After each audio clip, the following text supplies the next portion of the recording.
Anyone can give up. It's the easiest thing in the world to do. But to hold it together when everyone else would understand if you fell apart, that is true strength.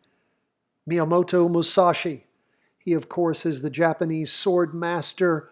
I don't remember how many duels he engaged in. Hand-to-hand, or actually sword-to-sword combat. I think he even killed a man one time with a boat oar, and the other man had a sword.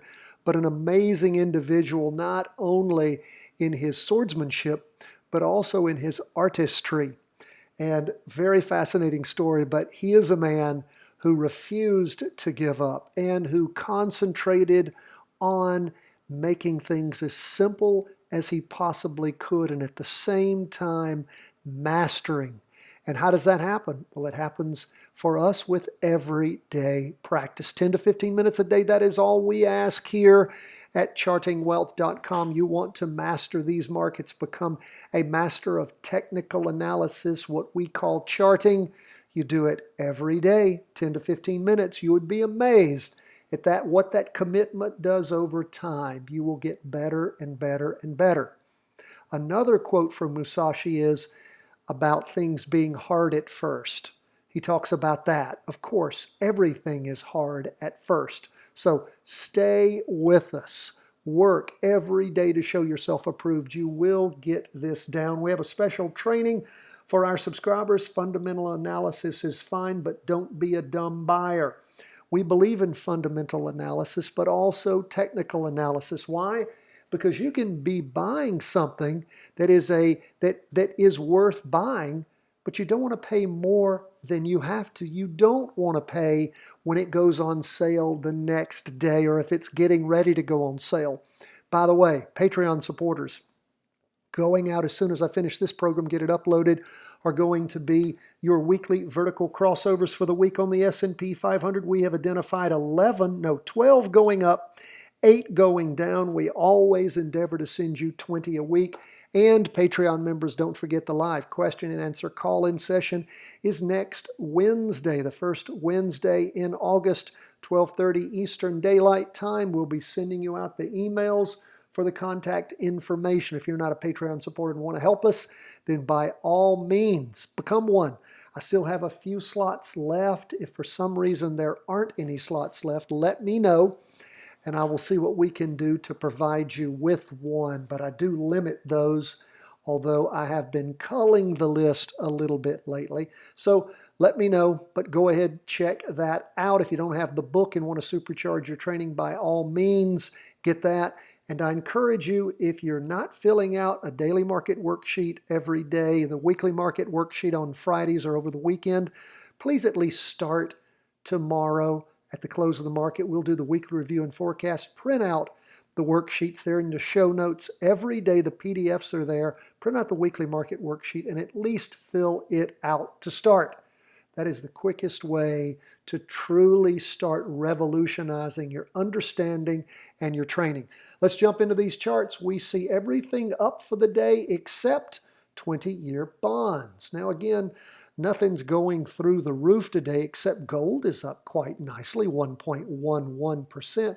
I like seeing that, and there's something exciting too about gold. Are you checking it out on the weekly chart? We may be having a crossover. Maybe. We'll wait. We'll see just how gold does at the end of the week. I would love for gold to start running up the flagpole. That would be great. First, let's start with the S&P 500 up for the day, 0.41%. Green up candle for the week. Going into the second week of the derivative oscillator heading up, but look at that price percent oscillator, still flat. Still flat. Not enough energy for it to cross over. That divergence is still there. So we'll continue to watch, see how things go. What about the 2-day? Pulling away from the red signal line, moving right up. We finished drawing this last 2-day candle representing Wednesday and Thursday of this week. Derivative oscillator, though, check that out. Still very negative on the 2-day. What about the half-day? You can see where things had popped up, slid down and sideways, popping up again. We'll just continue to watch, see where these things move, how they move, and what we can do with our trend line. I'm trying to see if I can connect 3 candles. I hate going down this far, but there we go. Got a little something. Not much of a healthy trend line, but again, it's only the half-day chart. Why do we use the half-day chart? We don't use it really for any trigger at all. We use it just to see what's going on intraday. It's a 195-minute chart. Remember, the market's open from 9:30 to 4 every day, so we divide that up. We used to call it the 4-hour chart. Well, it's not a 4-hour chart. It's 195 minutes. That's where we are on the S&P. Let's move to the Nasdaq 100. It was up 0.18%, so just barely for the day. We see the price percent oscillator still tracking up a little bit. Derivative oscillator losing some momentum. Go to the 2-day chart. And again, flat on the price percent oscillator. Derivative oscillator gaining downward momentum. What we really see there is a sideways slide, but again, hasn't dropped below the 2-day trend line and above the weekly. So again, tracking along slowly. What do we see on the half day? Well, we see the half day up in the morning, about the same in the afternoon, but look at the devolution of the price percent oscillator. It looks like it's actually rolling over a little bit. Derivative oscillator gaining downward momentum.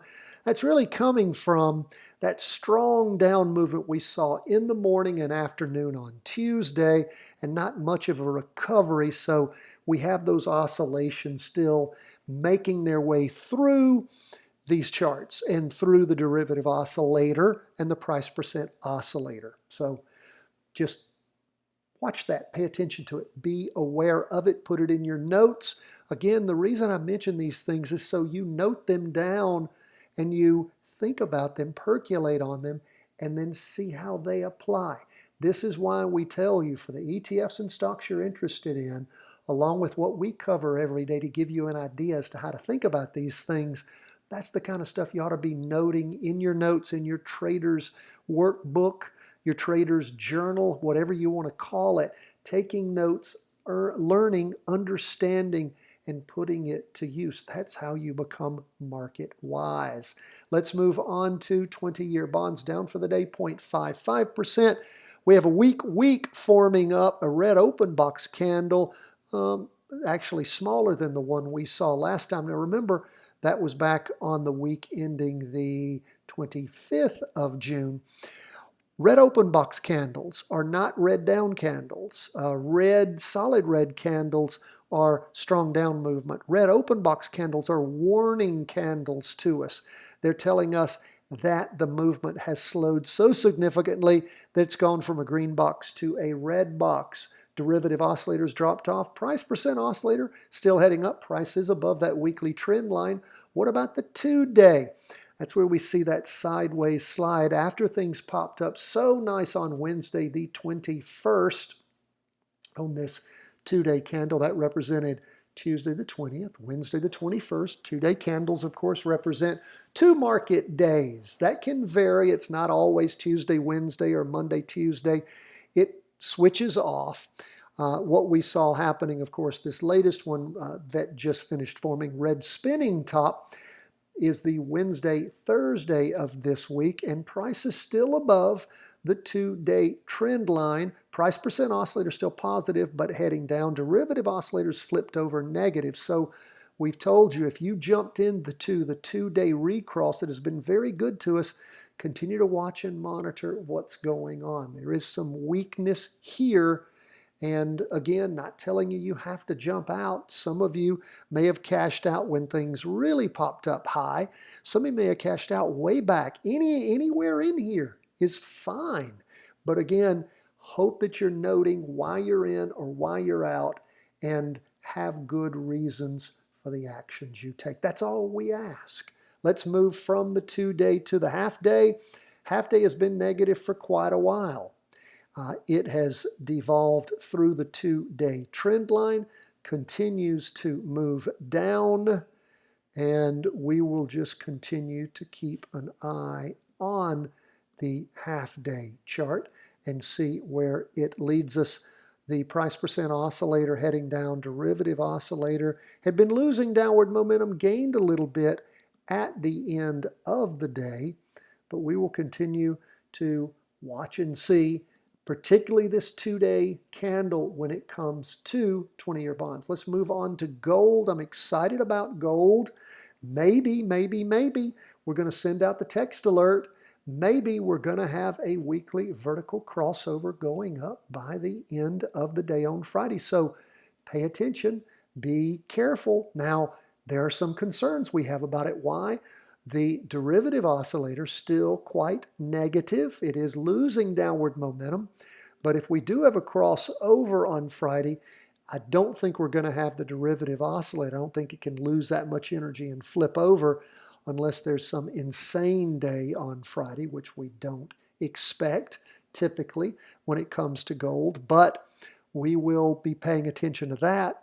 We do see that the 2-day chart, as we have ended this latest 2-day, has managed to, again, gain its steam. It was laminated and has bounced off heading up. But again, not an exciting candle here. It's a very small green candle. It does have a long wick on the top and a wick on the bottom too. We don't like green candles with wicks on the bottom. They show a lot of weakness. Does appear that we're just not penetrating through this 200 period moving average line. We're not closing there through that. So that's sort of good. Maybe that's a bit of a floor for us. And the derivative oscillator gaining a little momentum. But again, things can't always be perfect. If you're going to do a practice trade on gold, please note what you're seeing and why you're making your decision either to do a practice trade or not to do a practice trade if there is a weekly vertical crossover. So we'll keep a close eye on things. What about the half day? That's where we saw things, again, meandering down and again, getting close to this 250 period moving average line and then moving away. Up in the morning, a little further up in the afternoon. Nice day for gold, up 1.11%. So that is where we are on gold. Lastly, we'll go to Bitcoin. Bitcoin up 1.08%. Nice week so far in Bitcoin. Derivative oscillator still negative, losing downward momentum. Price percent oscillator heading up, still negative. 2-day, of course, we had that 2-day crossover just a few days ago, and we have another nice up candle. So it's good to see the 2-day pulling away from the red signal line. Derivative oscillator positive. Hopefully, we'll have some good movement over the next many days, finally bringing that weekly around.